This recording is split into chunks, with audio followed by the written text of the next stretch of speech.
So let's talk about 9pm, but this time it's a local dupe ng 9pm. This is from St. Fairy 9pm.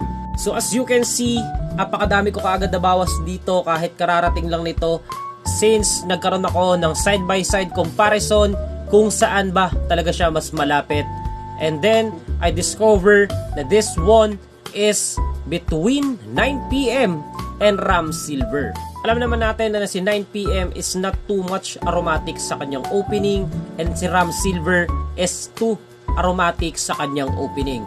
But this time, this one is medyo toned down yung kanyang pair or yung pagka-bubble gummies niya sa dry down. That's why this one is much more cleaner ng isang JPG Ultra Male. I think they use some raw materials to achieve this type of scent na much more different doon sa isang JPG Ultra Male, sa isang 9pm, sa isang Ram Silver. So they made much more better doon sa mga nauna na mga scent na amoy ko. So this one is gonna be a local dupe ng isang 9pm or JPG Ultra Male. So ang masasabi ko rito, if I have a top 5, this gonna be my top 5 ng isang JPG Ultra Male. So about naman sa kanyang projection, ang masasabi ko dito, it has a loud or beast mode projection.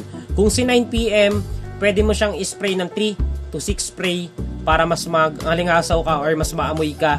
This one, enough na yung 3 spray to enjoy your perfume. Ang masasabi ko dito, hindi siya advisable lumagpas sa 3 spray. Ang masasabi ko, if talagang hindi mo matiis, pwede kang maglagpas dito ng 3 spray, but pwede mo siya lang i-spray at on your back. Since this one, it has a good quality talaga.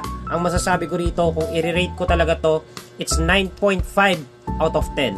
So yeah, that's it. This one is 9pm by St. Fairy.